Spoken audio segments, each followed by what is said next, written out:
Hey everyone, Vision AutoWorks here. We have a Honda Civic 8th generation FD2 headlight completed today. These are for a customer going all the way out to Hong Kong.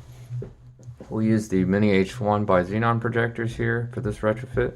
Customer chose the Bullet 2.0 shrouds. These differ from the 1.0 in the fact that they have a clear reflector kind of translucent portion that allows light to escape, so light will escape when the projectors are on, when the HIDs are on, as you can see here.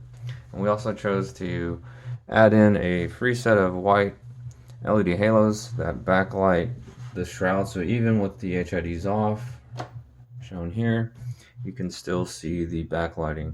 Now, this is entirely optional for the customer to wire up. If you have any questions, give us a call, email, or text. Visit us on the web at visionautoworks.com.